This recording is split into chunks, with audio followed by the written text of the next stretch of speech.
ब्रह्मा जी की पूजा के फल। पुलस्त जी कहते हैं, हे भीष्म, सावित्री के चले जाने पर गायत्री बोली, हे ऋषि, हमारा वचन सुनो। हम अपने स्वामी के समीप कहती हैं, वह प्रसन्न होकर वर देने को उद्यत है। जो कोई यहाँ आकर ब्रह्मा जी की पूजा भक्ति श्रद्धा से करेंगे, उनको वस्त्र, धन, धान्य, स्त्री, सुख आदि सब मिलेंगे। वह उनके गृह में पुत्र पौत्र आदिकों का सुख सदा निरंतर बना रहेगा। वह नाना प्रकार के सुख भोग कर अंत में मोक्ष पाएगा। पुलस्त जी बोले कि जो कोई ब्रह्मा जी की मूर्ति की प्रतिष्ठा विधान से करके जिस फल को पाता है, उसको एक मन होके सुनो।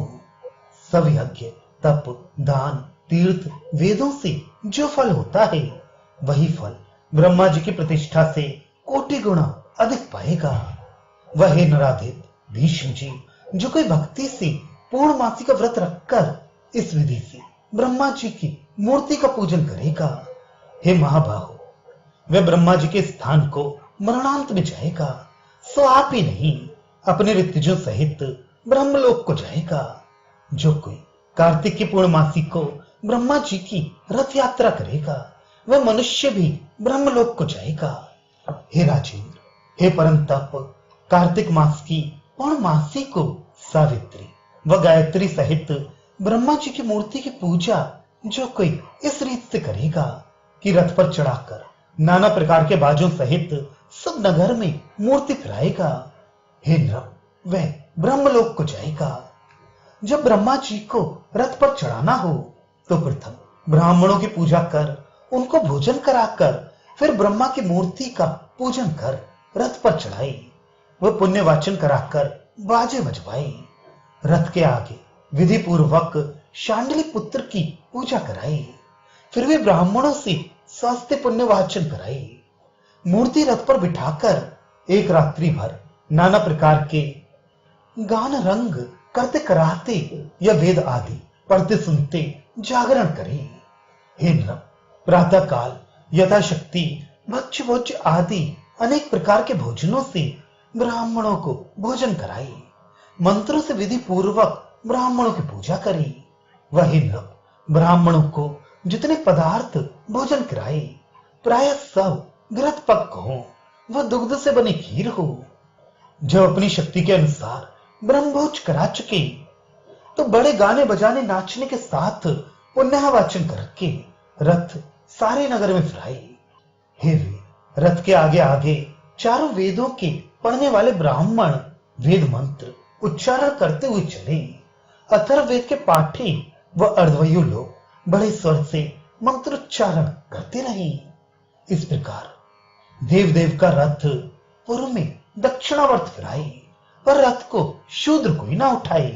वही नृप, ब्रह्मा जी के रथ पर एक भोजन कराने वाले को छोड़कर और कोई मनुष्य ना चढ़े, और ब्रह्मा जी की दक्षिण ओर गायत्री जी को स्थापित करे। वह उनके भोजन आदि कराने वाला पुजारी बाईं ओर कुछ नीचे बैठा रहे, वह आगे कमल रखे जाएं।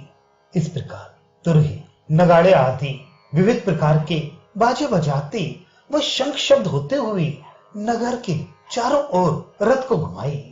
फिर चार बत्तियों की आरती करके जहां से उठाया हो वहीं जाकर रथ स्थापित करे। इस रीत से जो कोई पुरुष भक्ति से यह यात्रोत्सव करता है या दर्शन करता है अथवा रथ खींचता है, वह ब्रह्मा जी के स्थान को जाता है। वह कार्तिक मास की अमावस्या के दिन जो कोई ब्रह्मा जी की शाला में दीपक जलाएगा, वह परम पद को जाएगा। और गंध पुष्पादिकों से तथा नवीन वस्त्रों से जो कोई उस प्रतिपदा को अपने को भूषित करता है, वह भी ब्रह्मलोक को जाता है। यह प्रतिपद महापुण्यदायिनी तिथि है। इसी में राजा बलि को राज्य मिलेगा। इससे यह बाले ही कही गई है। वह ब्रह्मा जी को भी बहुत ही प्रिय है। इसमें जो कोई ब्राह्मणों की वह अपनी पूजा अच्छी तरह करता है, वह अमित तेजस्वी श्री विष्णु भगवान के परम पवित्र स्थान को जाता है। हे महाबाहो, चैत्र मास के अंधेरे व उजेरी प्रतिपदा को जो कोई पुरुष डोमड़े अर्थात शौपच को छूकर सचैले स्नान करता है, हे नृप, उसके ना तो वर्ष पर्यंत कोई रोग होता है, न कुछ पाप ही देह में रह जाते हैं। इससे हे कुरु शार्दुल, उस तिथि में अवश्य इस रीत से स्नान करना चाहिए। वह दिव्य निरांजन करने से निश्चय सर्व रोगों का विनाश होता है। हे नृप, उस तिथि में गृह में जितनी गाय भैंस बैल आदि हो, सबको स्नान कराए। हरबिदा तैल गैरो आदि से भूषित करके 4 बत्ती की आरती करनी चाहिए। वह सबको गृह के बाहर पंक्तिबद्ध करके बांधना चाहिए। हे कुरुकुलोद्भव, अपनी शक्ति के अनुसार उस तिथि में ब्राह्मणों को भोजन देना चाहिए, क्योंकि हे कुरुनंदन, ये 3 तिथियां बहुत पुण्यदायक कही हैं। एक कार्तिक शुक्ल प्रतिपदा, दूसरी चैत्र शुक्ल प्रतिपद, तीसरी अश्विन शुद्ध प्रतिपद। इन तीनों में स्नान, दान आदि जो कुछ किया जाता है 100 गुना फल देता है।